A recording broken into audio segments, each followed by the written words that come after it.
What's up, guys? Welcome back to the channel. Panda here.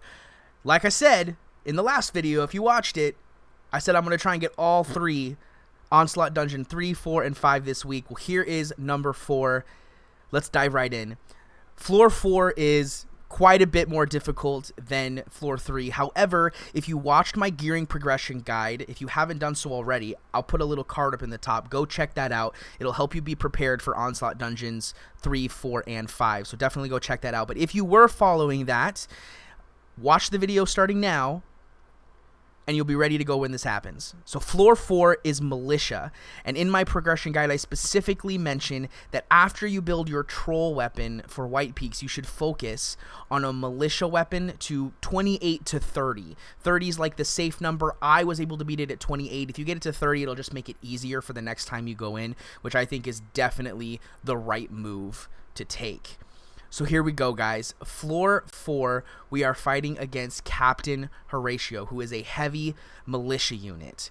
And guys, he's pretty tanky, and he's got some dudes in the back line that make it quite difficult to defeat. So just keep that in mind. You want to be able to kill those backline units if possible, because they're going to heal him, and it'll make it more difficult. The goal, however, is to focus on killing the boss. He summons militia swordsmen and militia alchemists on his turns, obviously with the amount of 12, just like every other boss.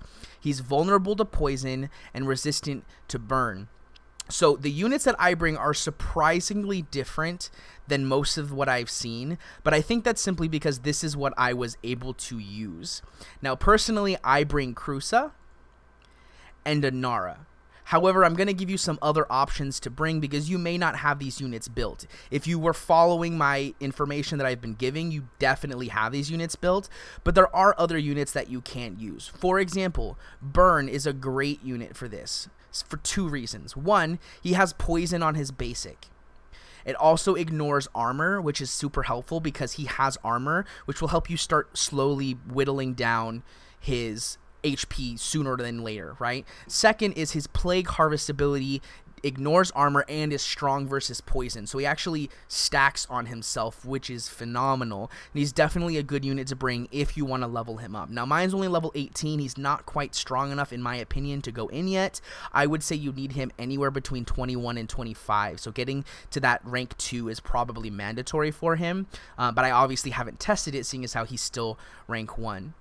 Another unit that is semi-usable would be Militia unit Wormwood. The reason why is because he has a heal on his base skill, which is going to help you out a lot. He also has Acid Rain, which is going to help you be pretty effective in killing the backline units. The acid is strong versus armor, and those backline units have armor, so it'll deal pretty decent chunk damage throughout the fight. Definitely a viable unit because he's also strong versus militia, so he'll deal extra damage to pretty much everyone, but primarily those backline units is who you're worried about. Another unit that is entirely usable to bring is pretty much anyone that can focus the backline. So for example, Zoe, where is she? Zoe is actually quite useful here because if you get her strong enough, she can freeze the backline with her cryosphere. She also has a rage healing ability, which can be helpful if you're struggling staying alive. There are other units that I don't have. Rhiannon is a very strong unit from what I have heard, but I have not personally had the chance to test her. But we'll go ahead and go in with the units that I normally bring, which is Krusa and Anara. I have not currently gotten to a point where I need to use either of these units later on, so this is what I'm bringing now. However, I do plan on building up Wormwood to bring in later, as well as possibly Burn as my second unit, because I feel like that is a good spot to sort of aim for my current setup of heroes. But this is what I bring currently. So let's just head right in. So once we get in, you'll see that the boss is in the front line, which means that we can focus him directly. And that's what I'm going to recommend that everybody does, is just focus him directly. We're going to punch the armor and hit him with the sword when his armor is gone. So he'll start by spawning 2 backline healers. And the goal here is to just burn as much of his HP as possible while building up our rage in order to use Krusa's ultimate to destroy the backline units.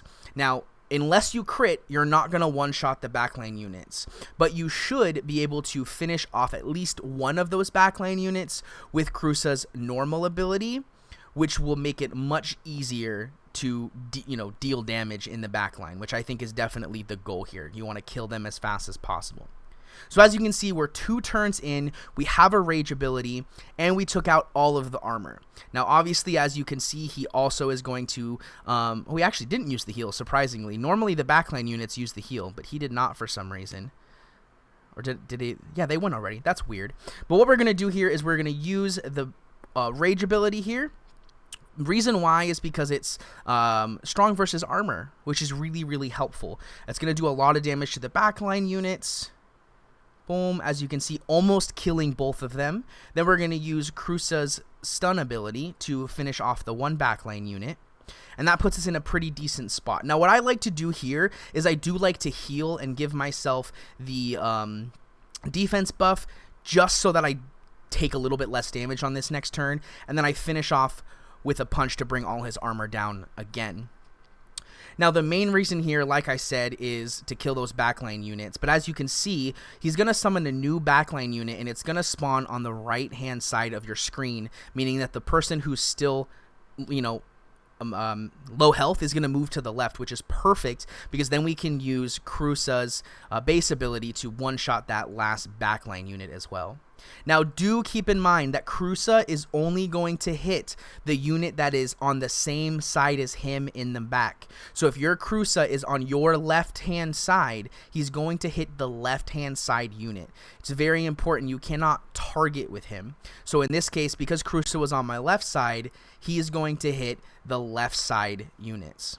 So here we go. What we're going to do now is we're actually going to use the rage ability a second time to deal a lot of damage to the right side unit as well as kill the left side unit. And what this is going to allow us to do is then use Krusa's base ability on that last remaining unit so he doesn't get a heal. This is incredibly important to do, guys, so definitely make sure you're doing this. Now, another option that you can do is you can kill the frontline units if you want. I personally choose not to because at this point I can just one-shot him, or maybe not one-shot him, but two-shot him over a period of 2 turns, depending on if I crit and stuff. I don't think I crit there. Wasn't paying attention, but I don't think I crit there, so that's why we weren't able to quite kill him. But the goal here is to just try to minimize the heals that the backline does and focus the boss directly. There you go. Floor 4 completed. So, I hope this helped you out, guys. Like I said, I'm really sorry it took me so long to get all these videos out. Hopefully, Floor 5 will be out tomorrow. If not, definitely next week. But I hope that really helped out. Like I said, recap it. Definitely anything that can help you control the backline, whether that's freezing them with Zoe, whether that's just taking them out with backline damage. Bringing Krusa, strong versus armor rage ability is super phenomenal, and he targets the backline with his base ability as well, which just helps you clean everything up. And then I do recommend at least 1 healer because the boss does hit relatively hard, and you are being attacked by 3 to 5 people every round, so you're going to take a little bit of chip damage over time. As you saw, I got just a little bit below my max HP and my armor was completely gone. So definitely recommend bringing at least 1 healer if possible. Wormwood could fill that role and also be a good backline damage healer. In fact, I think he's probably one of the best, minus maybe Rhiannon, to bring to this stage. But alright, guys, I hope you liked this video. If you did, make sure to hit the like button. If you didn't, hit the dislike button too. Everything helps. Also, I'd love to see what kind of comps you guys brought here. In the comment section below, leave me just a little comment that says, I brought this level weapon, this type of weapon, I brought this hero and this hero, or I've tried this hero and he worked amazing. Just let me know what you guys brought. Maybe give other people some ideas. I know not everyone has the same roster for units to bring.